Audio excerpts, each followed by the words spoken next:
Welcome everyone to our conversation with Bob Falconer. My name is Suzanne Herrity and I'm here today with my co-host Oliver Brooke to have what I know will be a really rich and insightful deep dive that is Bob's work, and in particular to discuss his recent published book, The Others Within Us.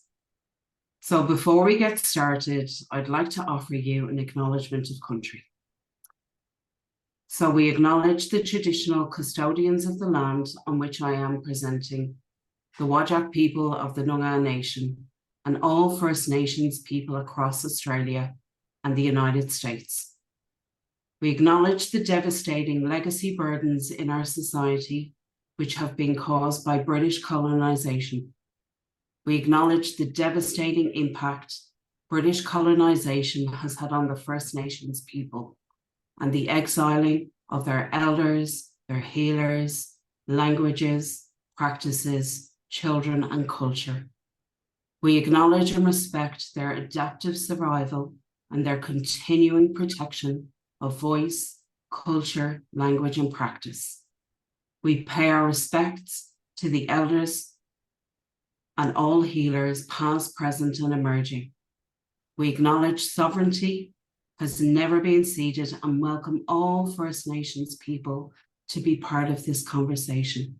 And we hold hope for healing for us all.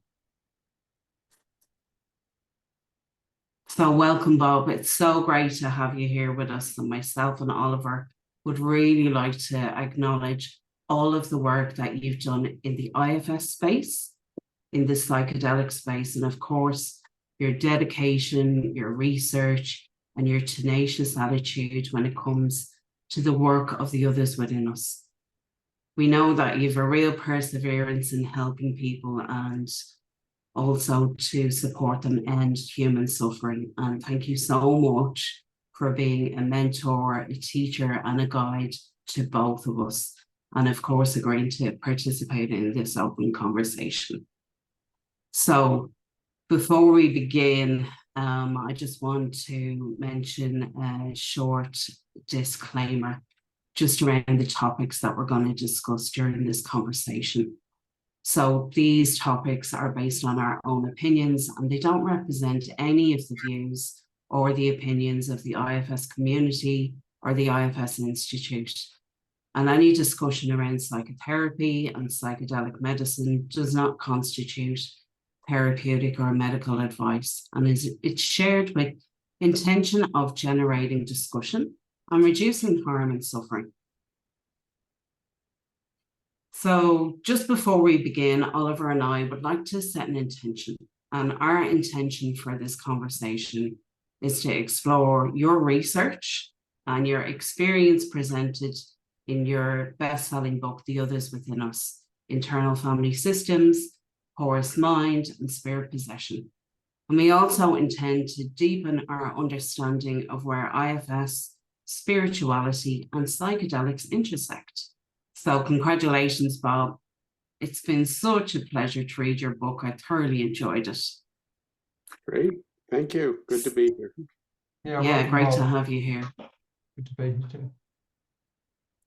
So my first question to you to kick us off, and it is, how do you differentiate yourself and the work that you do from other therapists?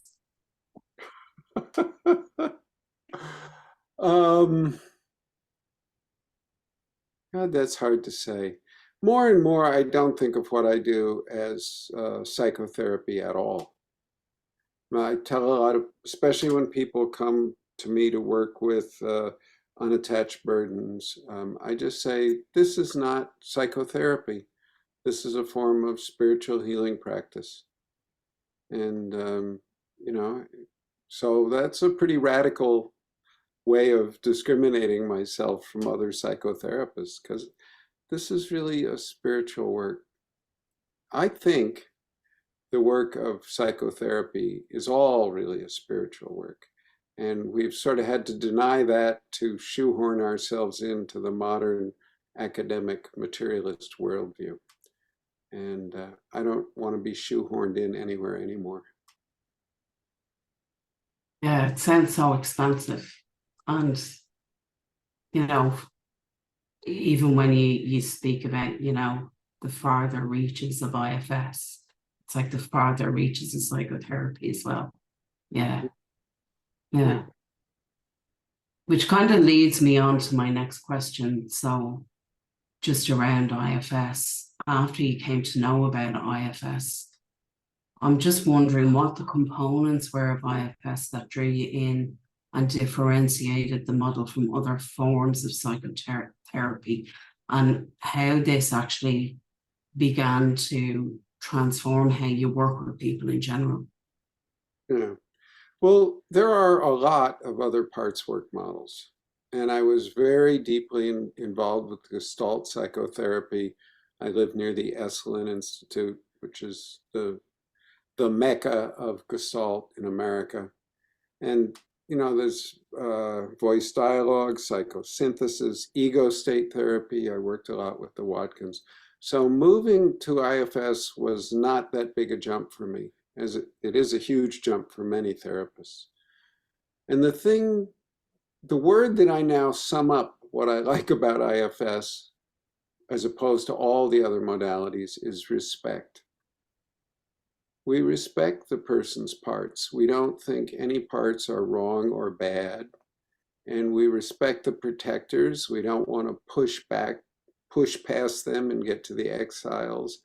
And we respect the clients, and we resist diagnosing them and putting labels on them. I mean, sometimes we have to for, insurance billing or some other nefarious purpose.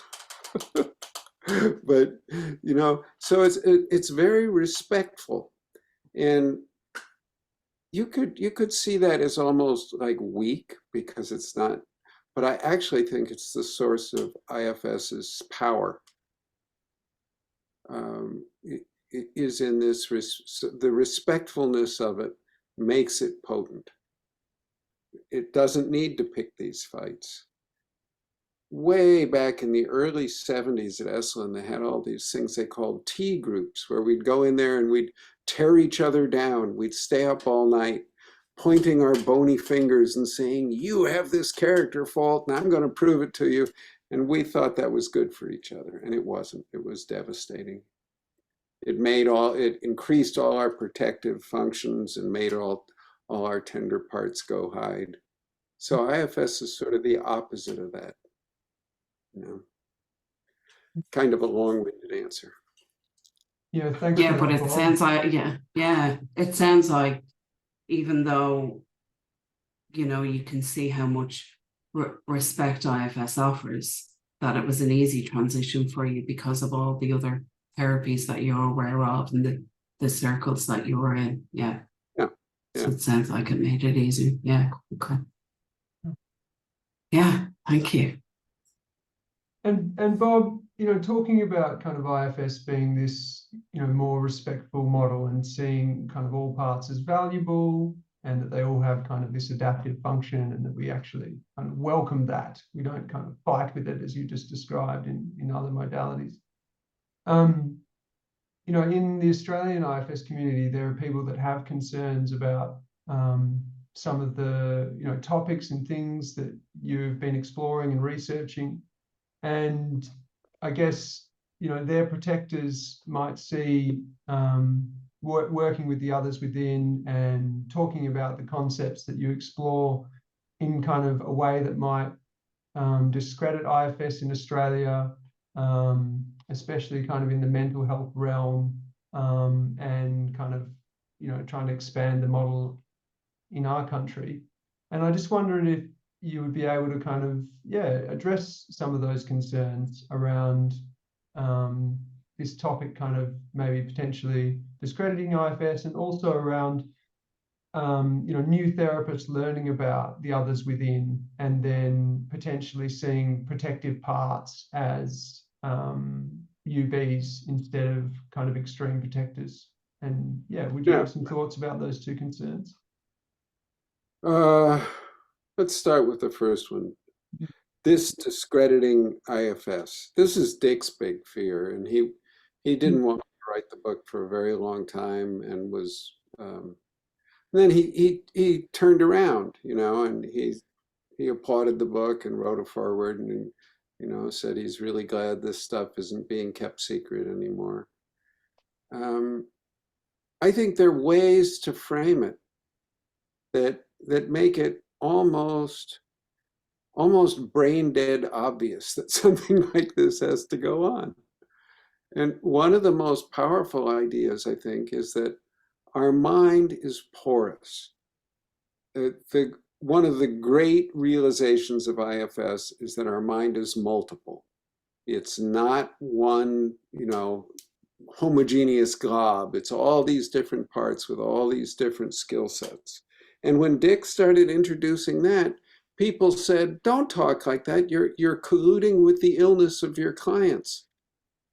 You'll encourage fragmentation and destroy these poor people. So he got the same kind of objections to multiplicity that we now get to this idea of external energies somehow getting into our heads. And if you think about it, even briefly, all living systems are porous. Every living cell has a semi-permeable membrane around it. Every living thing you can think of takes stuff in and excretes stuff. The only things that don't do that are dead. Why would our brain be any different? Well, obviously not. But there's lots more lines of evidence for this. There's, what was his name? E.O. Wilson wrote a lot about consilience. And the idea was when streams of knowledge from very different fields of study all come together, that's the best kind of evidence for something. Yeah. Another way, I think modern Western society is about the only society that hasn't recognized the porous nature of mind. And it's only been in the last 400 or 500 years, and it's only among the elite of the modern Western world. And there's tremendous evidence. We could spend our whole 90 minutes going into just this evidence that this citadel model of mind, as the great anthropologist Tanya Luhrmann calls it, is really, really bad for us and is at the root of the modern epidemic of mental illness. And we are experiencing an epidemic of mental illness. The levels of prescription mood-altering drugs is just astounding. And I think you can make a very strong case that it is this concept, this lived concept that our minds are this inviolable thing. It's not true, and it actually makes us very fragile. One more thing I'll add. You're getting some long-winded answers because you're asking good questions. Spirit possession it's a totally, it's a major reputable subject in anthropology. And that was my undergraduate field, and I did a little graduate work in it too. But for psychotherapists to talk about it, it's absolutely verboten. But look at it this way. There is a basic biopsychological dynamic that has occurred in pretty much every culture we have any records of, and in every era of history we have records of. And it can have profound effects on people for good or for ill. The metaphor most used to describe this dynamic is spirit possession. Whatever we call it, it's so important, it deserves study. That seems like undeniably sort of basic, but. Yeah, when you kind of express it like that this is actually something that is being across cultures, across time, it's reported in all of these different ways. It's spoken about, in other areas of academia, as a strong subject that people have spent their careers, talking about and developing. But in psychotherapy, people kind of want to keep as much distance from it as possible. And for good reason. In the past, people's careers would be kind of affected, or they'd be brandished as weird. Weird. And I'm in a great position. I've achieved escape velocity. I'm 75 years old. I don't need to make any money. I don't need a career. I can just say whatever I think's real. I want to say something else that has struck me, and your recognition about the owners of the land there brought this up. In England, they're ahead of America with this stuff because there's such big Islamic population, and the Islamic cultural traditions have a very strong belief in jinn possession. So there's a lot of stuff in British psychotherapy about dealing with jinn possession and possession states. And then you find it in ethnopsychiatry and ethnopsychology. It's sort of okay to talk about this stuff if it's brown people from somewhere else. But if you talk about it in reference to white people, you're somehow weird, bad, wrong, and have to shut up. It's a bizarre sort of Eurocentric racism sort of turned on its head. I don't, does that make sense? Yeah, that makes sense. Yeah. And I Yeah. guess that speaks to what you were saying before about this idea that we've created this model of mind, of this citadel, like Tanya Lerman, speaks about, that, we decide what comes in and out of our minds, and we are the masters of that space, and Yep. we're not affected by what is happening around us, and we get to choose what comes in and out. But as you say, that's kind of And fragile, it's private, and it's private as and well. it constitutes our identity. A very, to me, very interesting thing. A woman in England, a psychologist who worked most of her career in inpatient psychotic treatment of psychotics, Isabel Clarke, developed this thing she called the billiard ball theory of mind, and how devastating that is, this Western billiard ball theory of mind, and how it sets these people up who have been labeled psychotic to have disastrous experiences when they sense something foreign in their mind. She never references Luhrmann, and Luhrmann never references her anywhere, but they've come up with fundamentally the same theorem. One from anthropology and one from inpatient work with psychotic people. Yeah. So that's sort of a conciliant thing to me. The two quite different realms of study coming to the same conclusion. Yeah. And Bob, could you just speak quickly and address kind of that other concern around kind of new therapists learning about these topics, and then maybe, sitting with a client, and I mean, this happened to me recently. I was sitting with a client and they had this incredibly kind of aggressive and angry protector. And because I'm familiar with the things we're talking about today, there was a voice in my mind going, oh, I wonder if that's a UB. Like that was my first thought, rather than thinking or seeing it as a protector. And I just wonder, it seems like that concern is quite valid, that people might start to perceive what are actually people's parts as other entities or other energies in their system. Yep, it is. And, the two basic rules or subject matters or areas of focus I start with in teaching about this. Number one is these things only get power in us when we're afraid of them. And I think a lot of this, don't talk about it, is people's fear coming out a little sideways. And there's a lot we can say about that. It's super important, discussing fear in this subject matter. But the other one is assume it's a part until proven that it's not a part. And that actually takes a lot of work. And there's certain categories of parts that are especially prone to have people want to throw them out. One classic one, almost every polarization, and everybody has polarizations, right? Each side of the polarization is going to say, hey, that one's not part of the system, get rid of it. And they're going like this, back and forth, especially with addicts. You'll see it all the time. So, and we could talk about how something is a part or not a part, but it's a big subject. And one of the major contributions of IFS is this all parts are welcome idea, which it sounds so simple, but it's so hard to actually do that. Yeah. And so, maybe this is a good moment, to ask you, what are the others within? Yeah, could you sort of describe this phenomena in the human psyche, so that we can start to differentiate what is path, what is these other things that you've been studying for 10 years. Yeah. You're asking all these little tiny questions. Tiny questions. It's easy ones. Okay, there are many things inside of us in our mental system that are not from our own personal life history. Now, many people go, at that.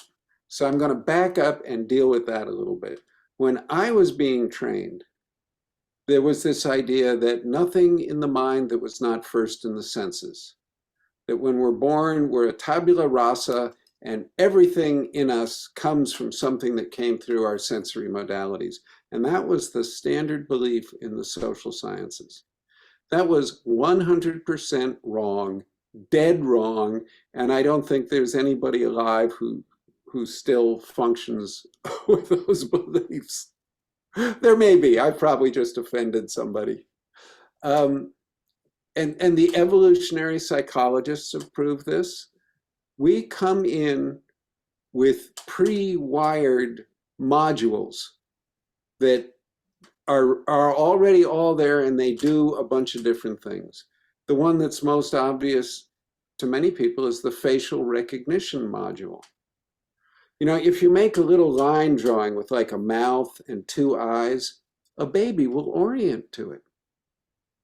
Before, you know, like hours after it's born, it has something that can, you know, and if you mess with that, like if you put the line on the side or get the eyes, it won't orient to it. And they've done studies of how much of a face you have to have before a baby will orient to it. So there's some pre-wired module in there about such a specific thing as facial recognition. There's also much grander ones. Noam Chomsky has shown that there's a deep grammar. There's a language acquisition model that you later fill in a particular language to, you know, and it comes on at a certain age and then it tends to turn off. So it's much harder to learn languages later. There's all kinds of these things. So that is stuff that's in us that's not part of our own life history.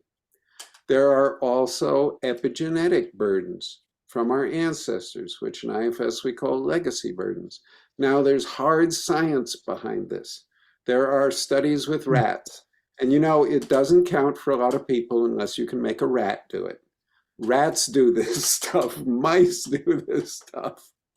And acquired characteristics are inheritable.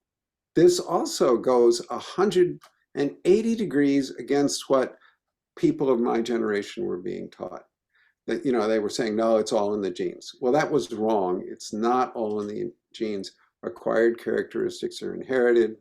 And the classical demonstration of this in the West is Holocaust survivors and their ancestors.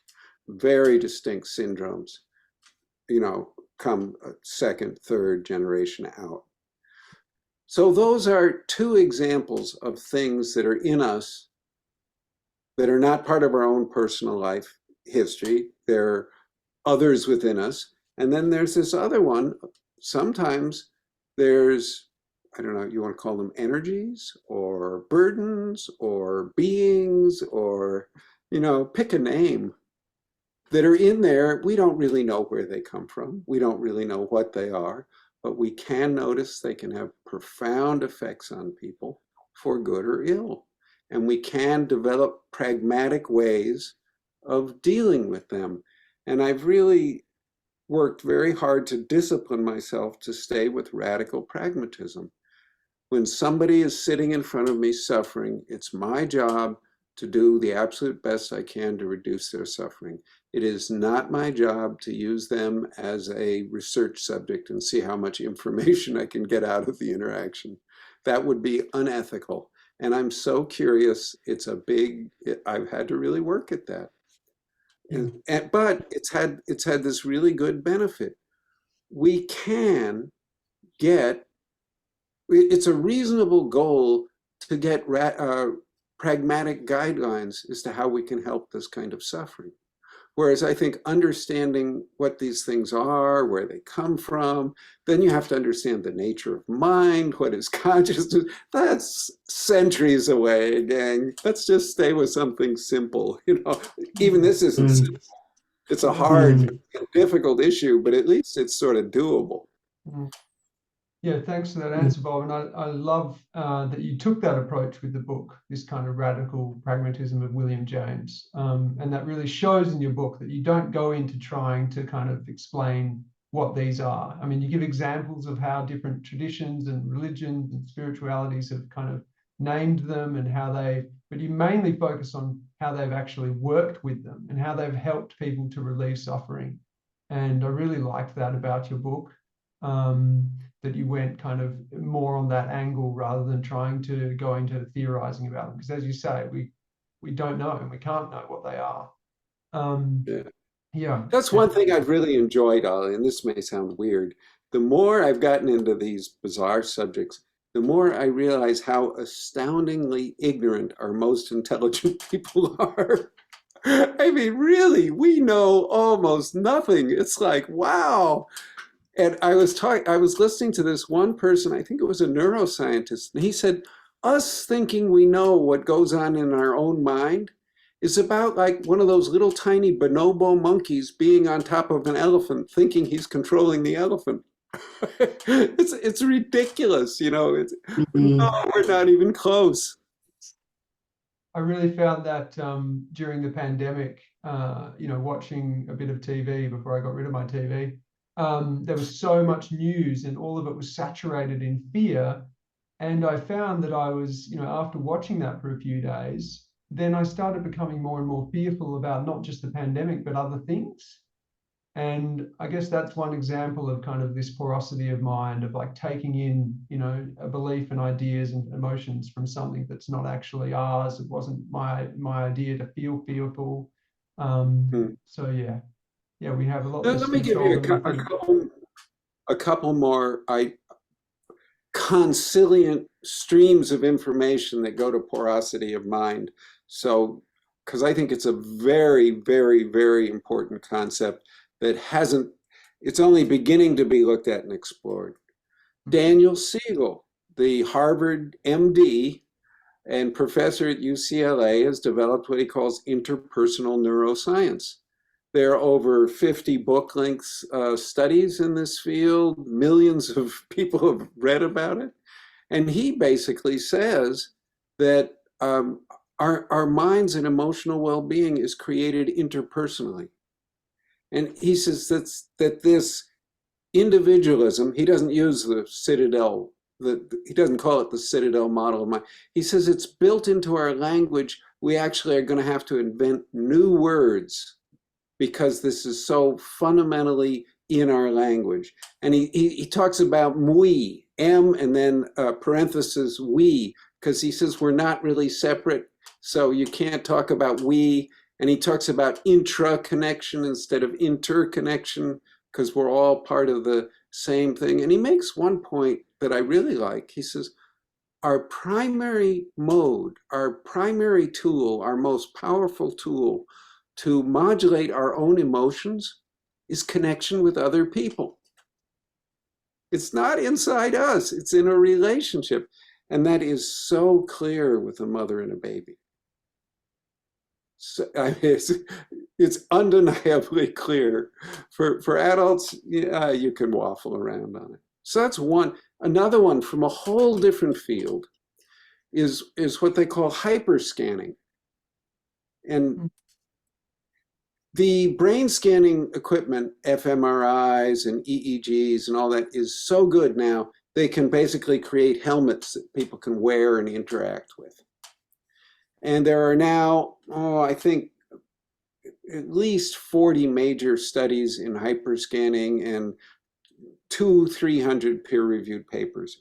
And what they do is they put these things on people, and then they'll have them talk to each other. Their brain waves start synchronizing. If they make eye contact, their brain waves synchronize more. They've even done things like they've had a storyteller tell a story and measure how much the brain waves synchronized with members of the audience. Then they did recall and comprehension tests. The better your brain waves synchronize with the storyteller, the better your recall later. And they can do it the other way around. They can look at these brain scans of people and say who was talking to who. Yeah, So, wow. Mm, yeah, this idea that our brain, our mind is some citadel, it's just wrong. yeah. And it really makes a huge difference. That's so good to hear that hard science and those examples. Thanks for that, Bob. Yeah. Suzanne, do you want to kind of kick off the next question? I'm going to, hand it over to you. Yeah, I guess I'm just wondering about, earlier you were talking about spirit possession, but I'm wondering on top of that, around what you think or how you actually think we need to move forward in the field that blends therapy and spirituality and porosity of mind. Have you any view on that, or how you see that may Okay. need to? Yeah, let me see where I want to start here. The first thing would be just recognize how profoundly ignorant we are. And get a little bit of humility. I mean, Yeah, we are, William Butler Yeats had a wonderful image of it. He said, now all human knowledge is like a little bubble. It's like the light shining, that rainbow on a little bubble. And the little bubble is part of a small patch of sea foam on the edge of an insignificant beach in a small cove on a vast, dark ocean. I mean, it's sort of like that. We know almost nothing. So that humility would be a great first start. And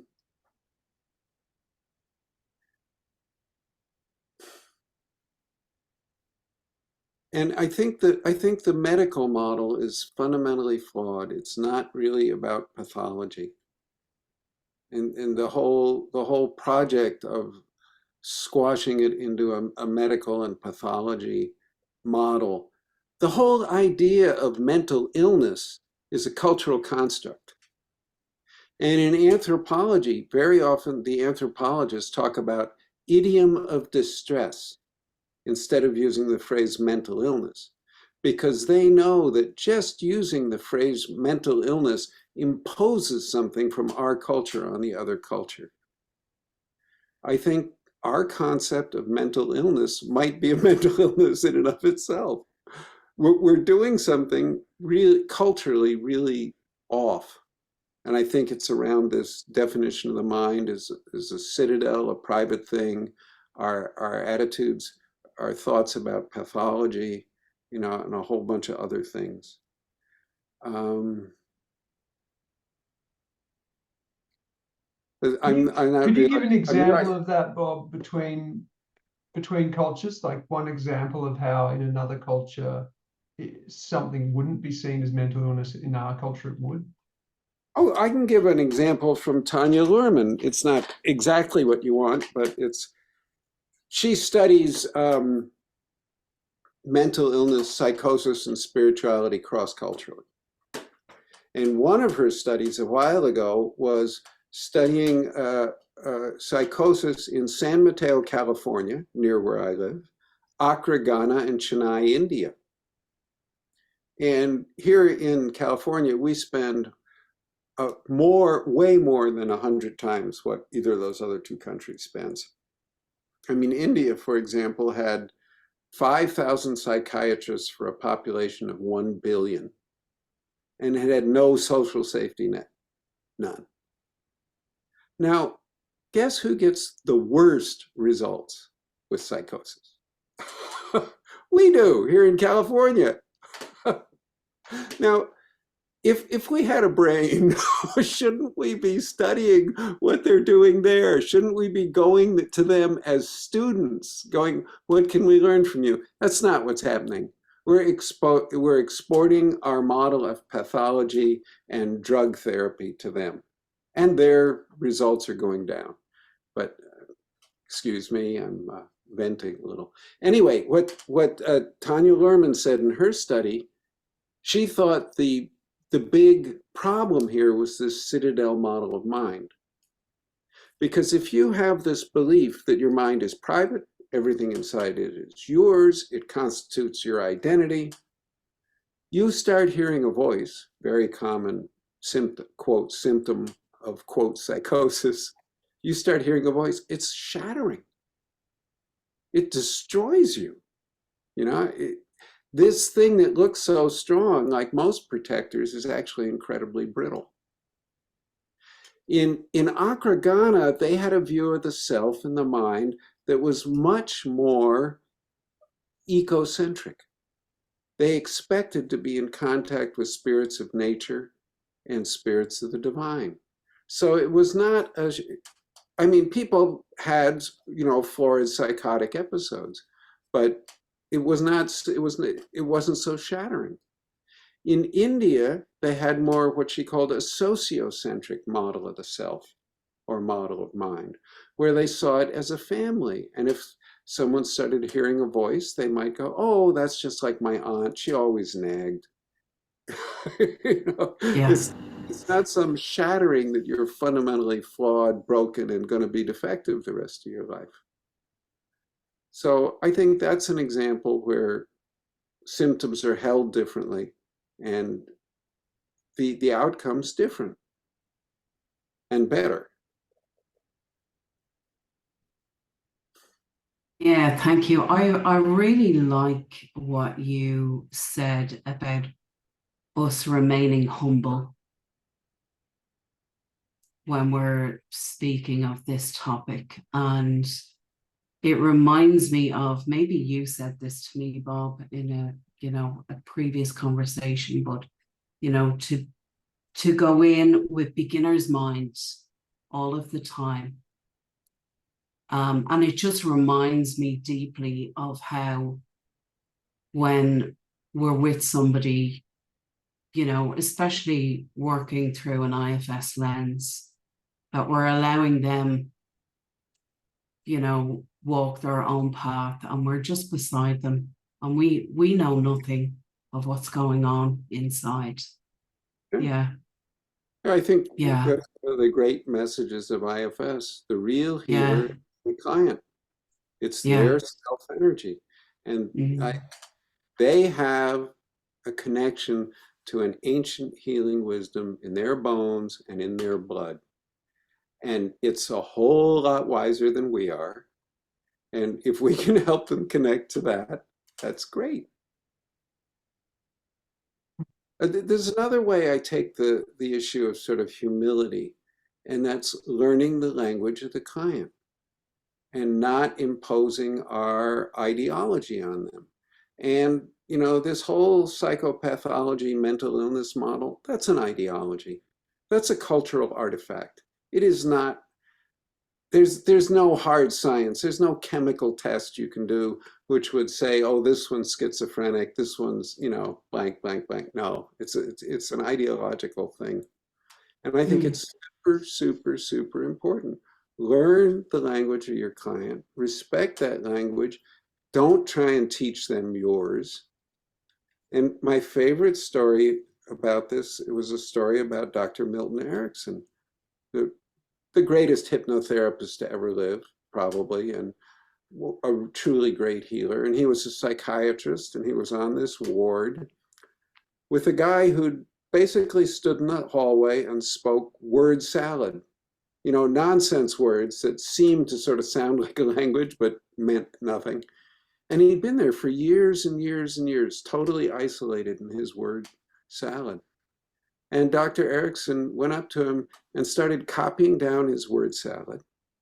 And then he transcribed a bunch of it and studied it so that he could speak in that same kind of rhythm, that same kind of word salad. And then he went up to the guys in the hallway and he'd spend a few minutes there talking word salad back to him. And after only a few days of this, one day in the middle of the word salad, the guy turned to him and said, "Cut it out, Doc." And went right back into his word salad. But just by learning the man's language, Erickson had broken through years and years and years of total isolation and made contact with that human being just by learning the language, nothing more. And we disrespect that all the time. And in therapy schools, we're taught to impose our language and our brilliant diagnosis. Would you say to, those therapists who want to find a bit more of a spiritual path with clients, have you kind of recommendation or, pieces of inspiration for people as to how they might, navigate that? Because sometimes it can be that people want to go down a certain path, but they're afraid because of what they've learned in psychotherapy or what they've been told they can or can't do. What would you recommend? Yeah. Well, first of all, expect that people are going to give you a hard time. Yeah. That's not immensely encouraging, is it? Yeah. Well, yeah. People will. They don't like this stuff. And I think IFS is actually at its base a profoundly spiritual model. And he's sort of dumbed it down and made it look much less spiritual than it really is. He talks about the 8 C's, and they're all very acceptable, domesticated qualities. Curiosity, compassion, calm, all that. Yeah. You could walk into a classroom with all that stuff, and that's fine. But I think there are things there that he doesn't mention because they're not so civilized, like awe, wonder, ecstasy, vastness. Think that those are dimensions of self. And it sneaks in. I think you start paying attention to the inner world, you can't help but be aware of these things. So maybe IFS is like a Trojan horse.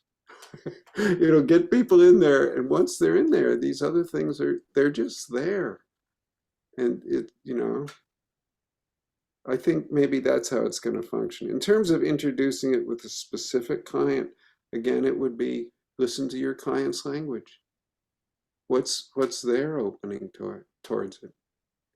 And I think, the 12 steps faced a similar issue because Bill Wilson and Dr. Bob came to realize quite early that it had to be a spiritual solution.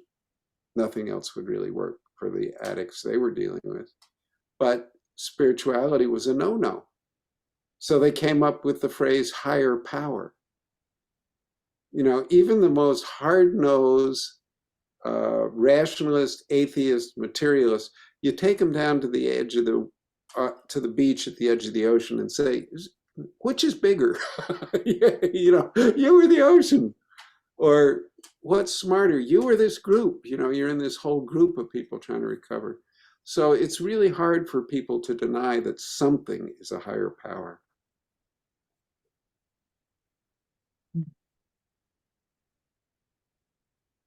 Just wondering, on top of that as well, how do you see IFS being used outside of the therapy room and being more of a spiritual practice? Well, it does open up. It gives people a practical, pragmatic way to allow some spirit into their lives by this concept of self.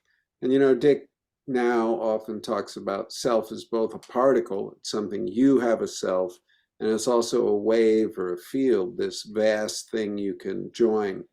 And he even has, I believe he's said that, there might only be one self when you get up to that level of self as a field.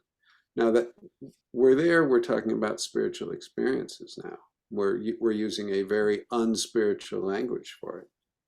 I think the reason why psychedelics are so powerful is because they induce spiritual experience.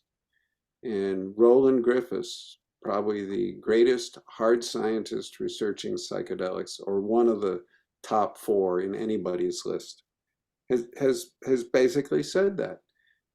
And he's such a statistician. What he did is he operationalized the definition of mysticism. So you could put numbers on it. You know, and he had 6 characteristics, 3 major, 3 minor, and he rated them. So you could rate someone's mystical experience, how complete and powerful that was with numbers. And then he correlated that with a degree of healing in his, or symptom relief in his various studies. And he found the more complete the mystical experiences, the more healing there was. It's you know, it's not some kind of chemical thing, it's spiritual. And I think something that's truly astounding, he's very sadly, has terminal cancer now and he's dying. And the thing he decided to do with his was he asked everybody to contribute money to an endowed chair, a professorship, and it's spirituality and psychedelics. It's not hard science. He wants that connection explored and developed, and they've hired a professor, and that, you know, the program is going. So I think, you know, this spirituality is getting back in, even though kicking and screaming. Really excites me. Really excites me, my sister. I want to say something I shouldn't, that you can edit out later. Go for it. Go for it.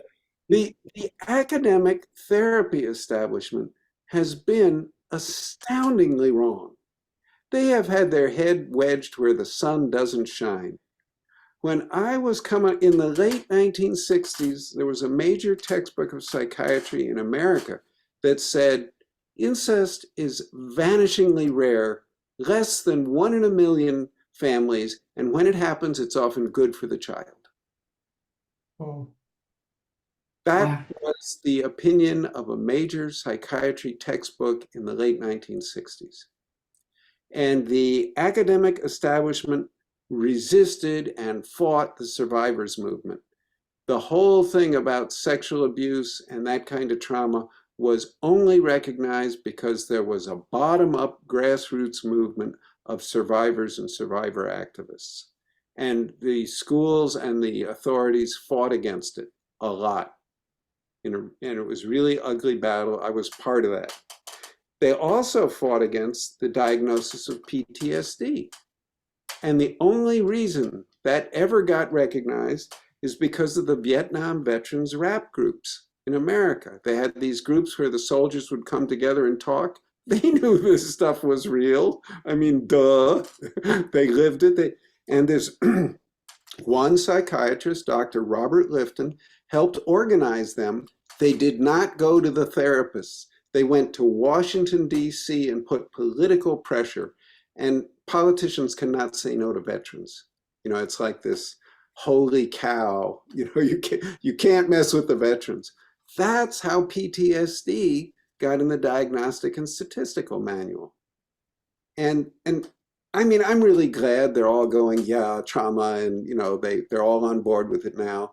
And but I do get sort of annoyed when they're going, oh yeah, we're the big trauma experts, and nobody's ever saying, hey, we were so wrong. We were so wrong, and so many people suffered because we refused to accept these things. But I should just shut my mouth and be glad that they're now the big experts on it. But Bob, do you think that's happening again now then in the topics that you talk about? Do you think that I hope so. This ignorance that is in the mental health field that is creating more suffering? You know, you get those examples about psychosis.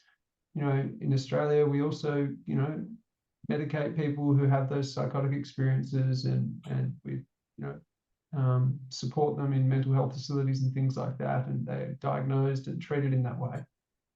So are you saying that this similar thing is happening, that actually if we turn towards these people, if we really listen to them deeply, we would, you know, find out that actually there's something going on in here that isn't mental illness, that's something else?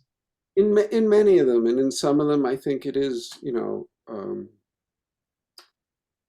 Isabel Clarke and it's Clark with an E on the end, has published several books in England. I think she's really good on this because she's been in the front lines in patient care for a very long time.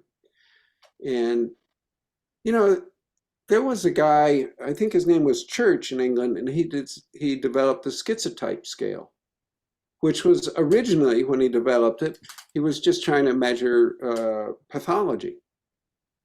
But he worked on it for like 20 years and refined it, and he came to realize the higher you go up this schizotype scale, there are also wonderful things. Lots more creativity, way more creativity, way more original thinking, way more psychic abilities, way more spiritual experiences. So he came to think that this is just a dimension of human experience. And there are a lot of there's another one called the transliminality scale. There's the Tellingen absorption scale, which is our ability to concentrate, basically, which also, it correlates with these others. There's a scale I really love, the sensory delight scale. The more you are able to become completely enraptured with your sensory experience, you know, it's also related to these. I'm missing a few. There are lots of other ways to measure this stuff. And I think the point is they're a continuum. It's not some, here's health and then there's some broken brain over here. And these very high values on the continuum have wonderful things. And we need the people with those kind of visionary experiences who can think in ways that most of us are way, way, way too rigid and narrow to think in. And they're the explorers at the outer fringes who are going to open up all the new paths for us, you know. So, and Isabel Clark's a force in England. I mean, she's organized conferences and has books and is sort of respected. And I think there are other people functioning at that level. And the Hearing Voices movement is a very, very positive thing, I think. Yeah, I've heard very good things about that. I've shared is it Isabel Langdon? I can't remember the lady who speaks on TED about hearing voices. Oh, yes. Yeah, yes. That's a powerful talk around, reframing internal voices as this thing that you can relate to. Yeah, and you know, when I was being trained as a therapist, the party line was, don't you dare encourage them to dialogue with those voices. You will be colluding with their illusions and causing damage, and your license will be taken away from you. That's malpractice. But we're all part of the shift away from that. Sorry, Suzanne, I jumped in there. We are. No, that's okay. I'm just wondering, have you more burning questions that you want to continue with at this point? Look, I think we're going to go for about 30 more minutes, so we've got plenty of time. Should we go into asking Bob a little bit about psychedelics and how this kind of intersects with IFS and with the others within? Lost your voice, Suzanne. Oh, I'd love to do that. Yes. Okay. Yes, I've a couple of burning questions. Mhm. Yeah. Okay. All right. That's the burning ones. Well, recently I saw Dick. He showed an excerpt from one of the MAPS trials, and he was mentioning that, you know, psychedelic medicines open a portal that permits healing to happen in our internal system. And also what he was mentioning, he said that too many people believe that it's the medicine alone that offers the healing, and too many facilitators will sit passively, you know, with a client, just extending nice energy to them. And he also mentioned that we're missing an opportunity when it comes to IFS to work with someone on medicine, so we can give active guidance. And I was just really, really curious about your view on this. And if IFS was to be used in the psychedelic space during medicine sessions, how do you see that working, or how do you see it not working? First of all, it's dose dependent. Yeah. In high dose psychedelics, people are not relational for a certain period of time. There is no meaningful intervention that can be undertaken except to support the person in their experience, to help them go in and through, to say yes to their experience. And I've been involved with psychedelics since 1967, so I have some history. And the thing people used to say is follow the medicine, follow the medicine, follow the medicine, which I think is really, really good advice. And it is congruent with IFS, maybe not as Dick is saying in this instance, but we follow the person's parts. We follow the person's self. We don't impose stuff from the outside. So in my view, when dealing with the high dose medicine, breakthrough dosing is one way it's often referred to. There will be periods when the client is non-relational, and an attempt to interact with them is going to just mar their experience. And I actually think the biggest role for IFS is in the preparation and integration, rather than actually during the medicine. And the MAPS dosing of MDMA is quite low, and the people are relational for the entire experience.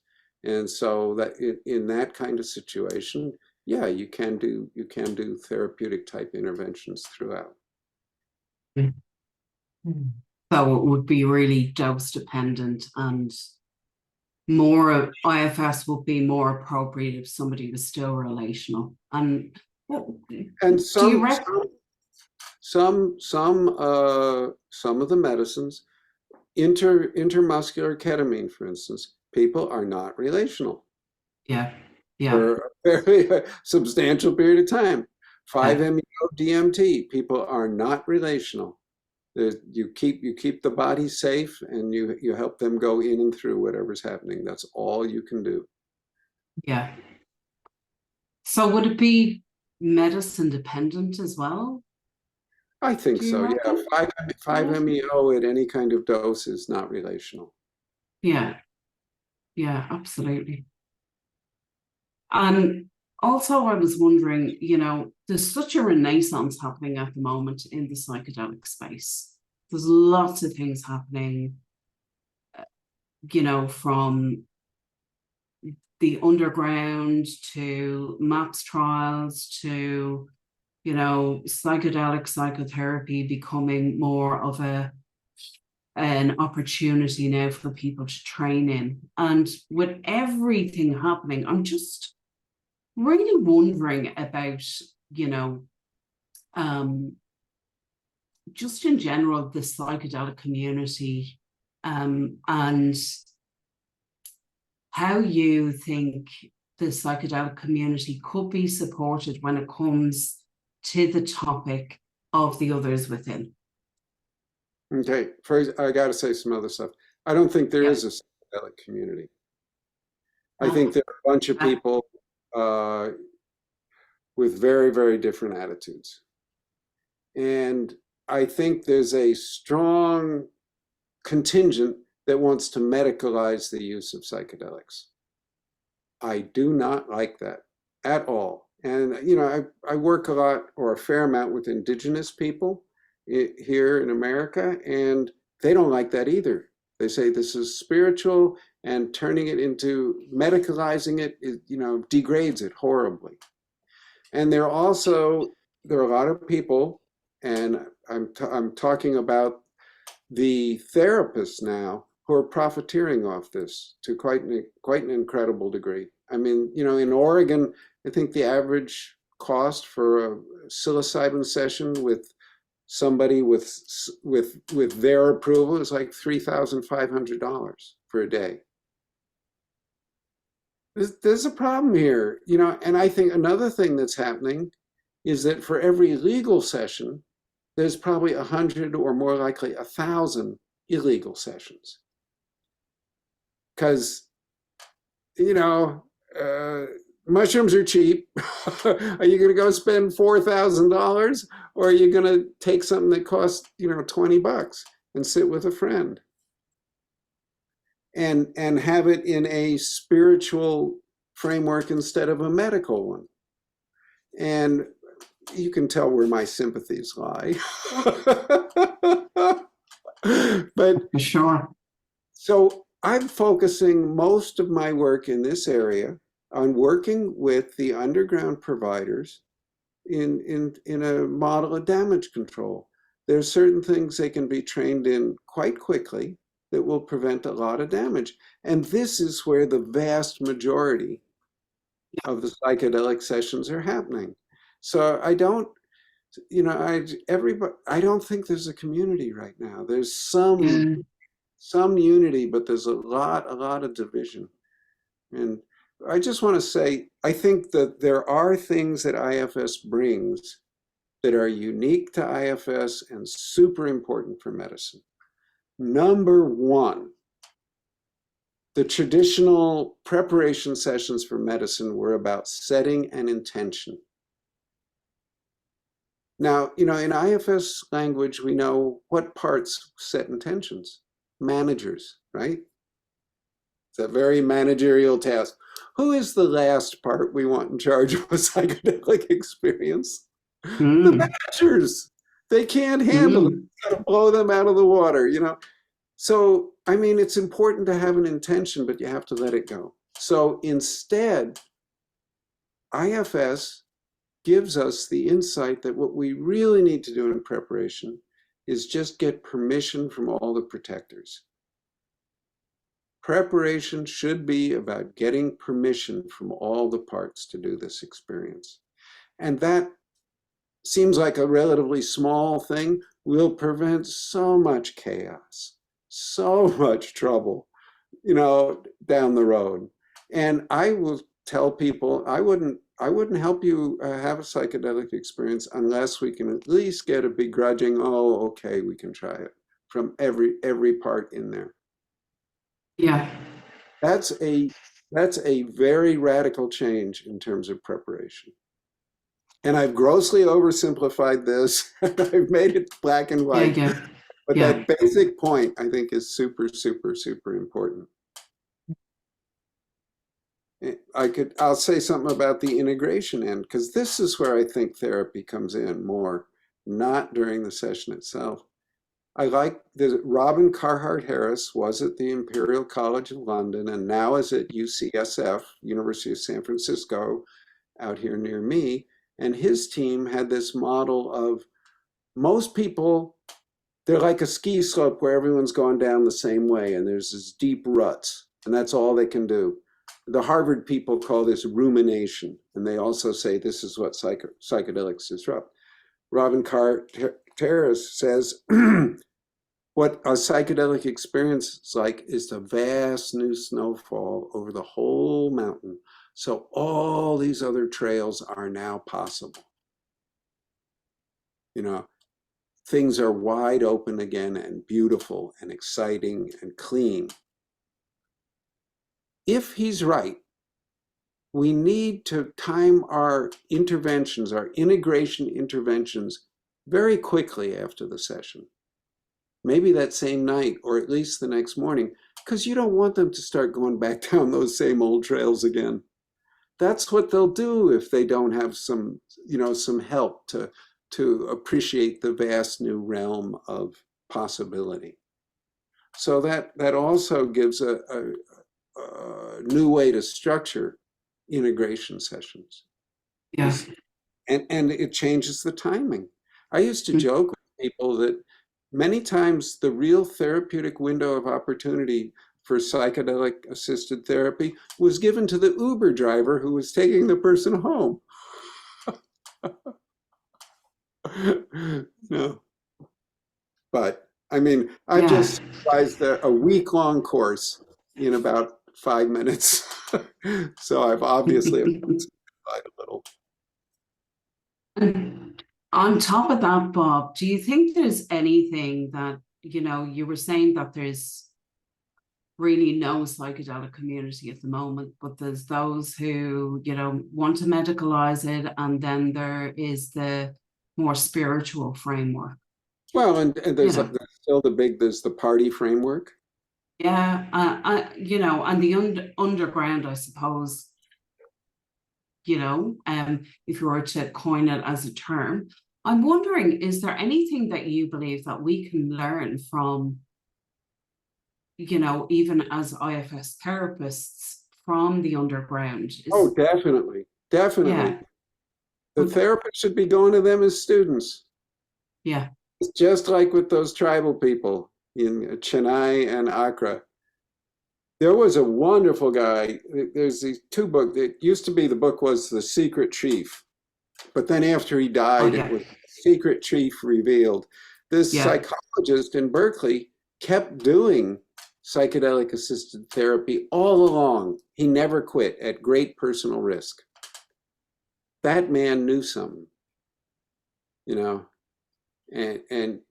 and now there's so many people and there's so many trainings. It really bothers me. People take this 4 or 5 week long training, and then they're offering these psychedelic assisted things for thousands and thousands of dollars, and people are smelling money, and and I think the same thing, unfortunately, is happening to IFS. It's so popular. A lot of people now are seeing it. Oh, this is my cash cow. If I get to put IFS after my name, I can make a lot of money. Yeah. Mm-hmm. And I mean, I guess it happens everywhere, but it's sort of sad. Yeah, the Native American. Yeah, Ollie? I was just saying that is sad that it's becoming that way. When there's more demand than there is supply, then obviously that that economic rule happens. Then people start to increase their prices and realize they can make more money out of it. We're seeing that in Australia there's such a limited number of IFS trainings, and there's such a limited number of IFS therapists, and the demand now is gaining. And I know in the States I've heard that it's much more so. The popularity is huge. Yeah. Bob, could I ask, like, connecting a few kind of strands of this conversation together, you talked about the hard science around a few things. And I know there's quite a lot of hard science around entities in psychedelic research. And I think you were telling me at one point, and you have to say who this was and what the percentage was, but there's a huge percentage of entities showing up in DMT sessions and other sessions in psychedelic research. And and then you were talking about this kind of scale of mystical experience, and then I think by Roland Griffiths, and then the amount of healing that the person gets from their sessions, and that those correlate. And so is this all connected, like, with entities showing up, people have these powerful mystical experiences while they're under the medicine, and this correlates to healing. How is this all connected, between the psyche and entities and psychedelics and healing? Because it feels like it all is connected, and that in IFS. Well, I wish I knew. Yeah. I wish I knew, Ollie. I have some hints, but I don't have any solid knowledge. Where to start? Roland Griffiths, he was a statistician, and he uses these incredibly sophisticated statistical models. And he did several major studies with, 2,000-3,000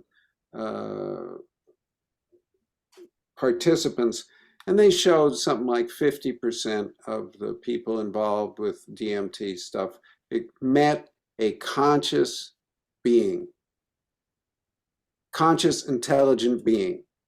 Now, these meetings were almost always positive. Sometimes they were very frightening, but the number one, guide, mentor, teacher were the words that were most often checked.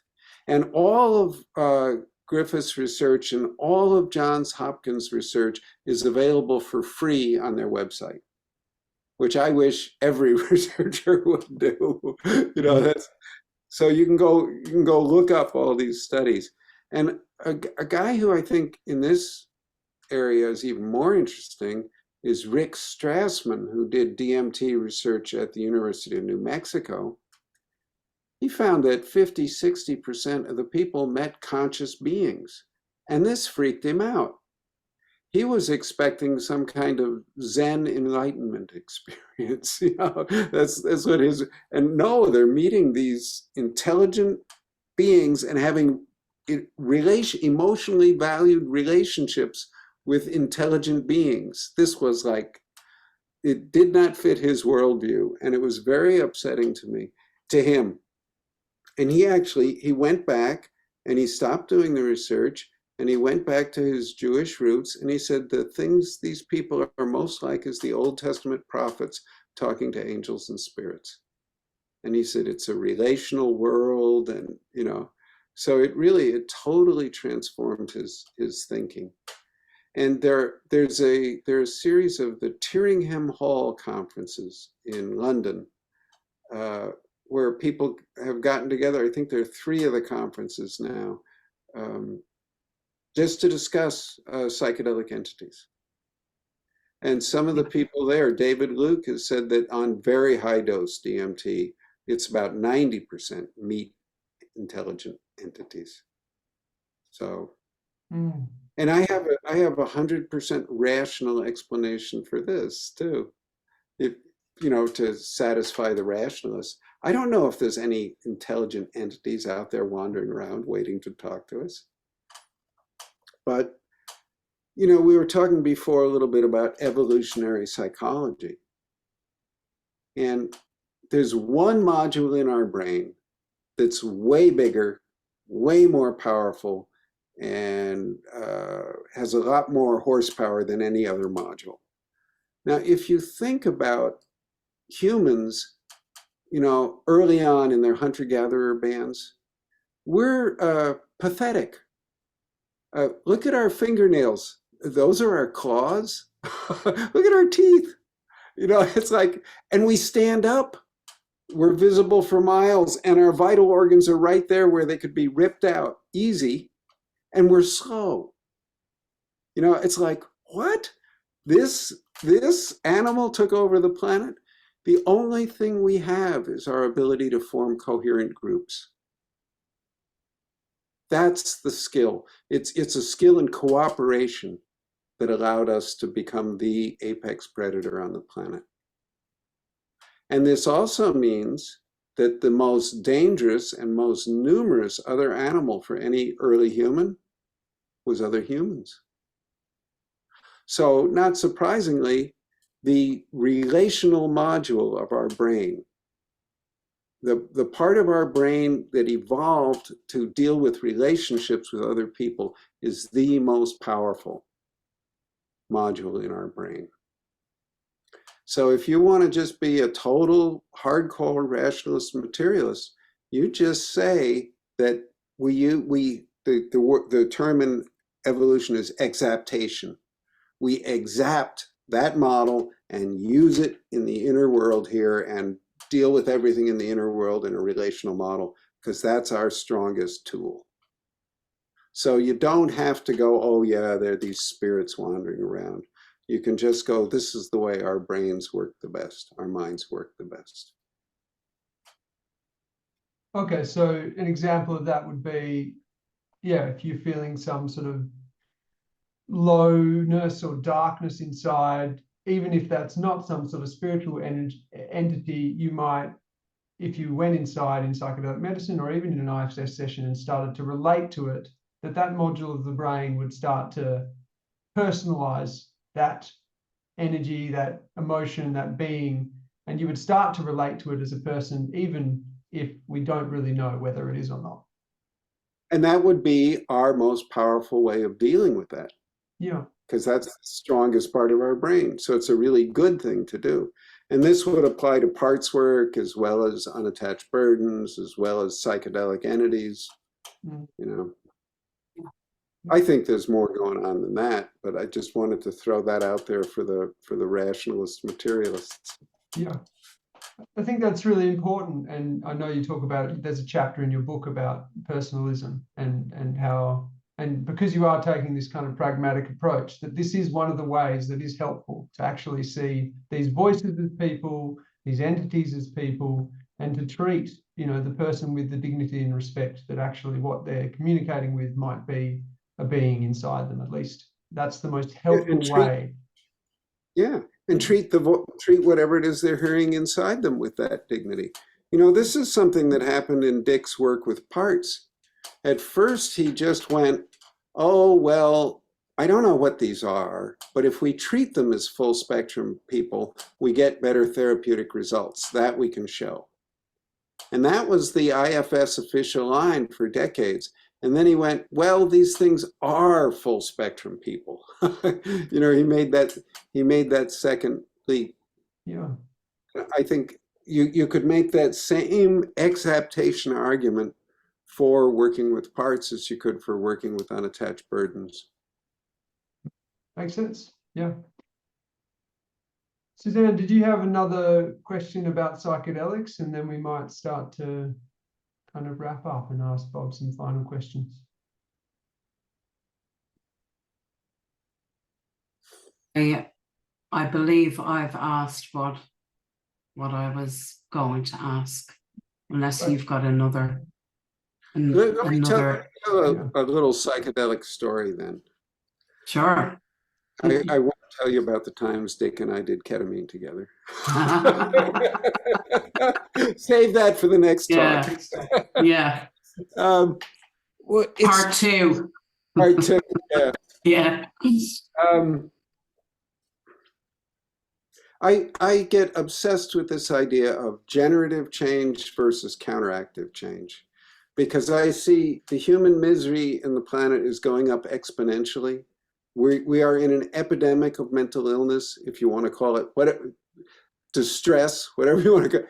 And one-on-one therapy is going to be a linear progression at best. This is not going to work. This is hopeless. You know, it's a non-starter. We need to create generative change where we can like plant a seed and move on and it'll grow. So I'm always looking for that. You know, and counteractive change would be like cognitive behavioral, where you think you're an idiot, so you repeat over and over again, "I'm pretty smart, I'm pretty smart." And that'll work, but you got to put all this energy into it, and it's going to just give you this little, you know, so you need something else.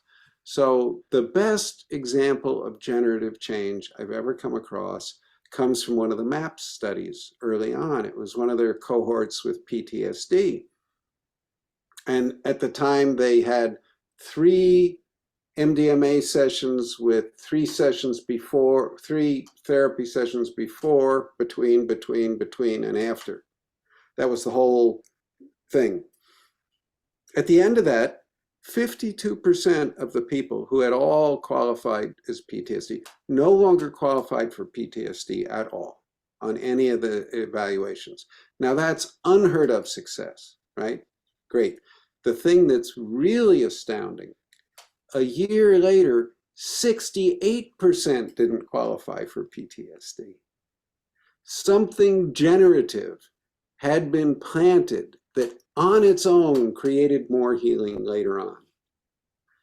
I think that's super important, super significant. And that's the kind of, we really, really, really need to develop that kind of stuff. And I think psychedelics have that potential. I've always wondered about that with IFS as well, you know, being an IFS client now for nearly 4 years. I've often wondered, I wonder if I stopped treatment now, stopped seeing my IFS therapist, because I've generated connection to my parts and connection to myself, would that just continue to flow on throughout my life without doing it any longer, you know, as you just described, this generative change? I think so. Yeah. I hope so. Yeah. What do you think, Ollie? Yeah, well, I would hope so. I mean, there's parts of me that aren't going to leave therapy, but that's for other reasons. Yeah. But I do hope so, and I do see that with some clients. You know, they come for 6 months or a year, and then they say, "No, this feels really good. I feel like I'm in a different connection with myself. I want to stop therapy, and I want to live my life. And I guess that's the whole point of therapy, right? We're not trying to entrap people in this continuous relationship. We're trying to get them to a point where they feel in a positive relationship internally with their past, and they can go out and live their life. And it sounds like psychedelics, in the MAPS trial can do that as well. And that is interesting about, the linear progression of therapy and this kind of exponential progression of suffering. And that, one-on-one therapy, I mean, that would have to happen if everyone was in one-on-one therapy, but not a huge portion of the population is in one-on-one therapy. So there has to be some sort of group or community healing that we're not really seeing. I think again, in the underground non-professional world, there is stuff that's moving in that direction. I think the conscious dance movement or the ecstatic dance movement or whatever you want to call it very much was people coming together with an intent to use movement and intensive group process to transform and heal. And I think there's tremendous potential there. And, it's completely off the scale for academics, Yeah.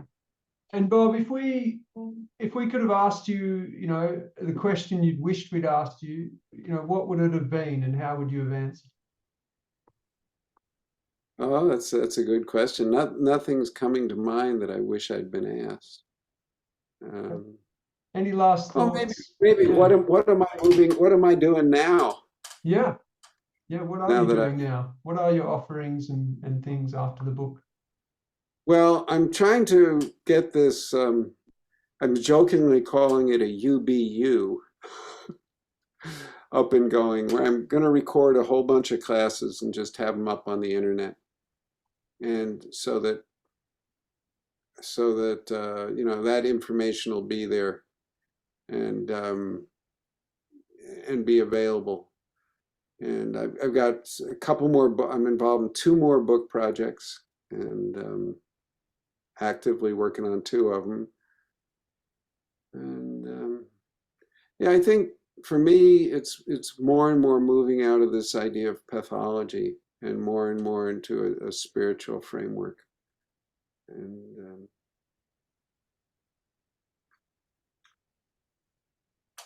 so, yeah, I just hope I live a long time because there's so much stuff I want to do. Yeah, I hope that too. Yeah. And where can people find you, Bob? For people who are listening, where can they find you and find these my courses website is robertfalconer.us. Okay. And I have a wonderful, wonderful woman who's my brain trust. And she does all that for me. I'm often not even aware of what's on it. Okay. She tells me I have a YouTube channel too. You do. You do. This might go on it. You do. Yeah. And Suzanne, any last thoughts before we kind of thank Bob?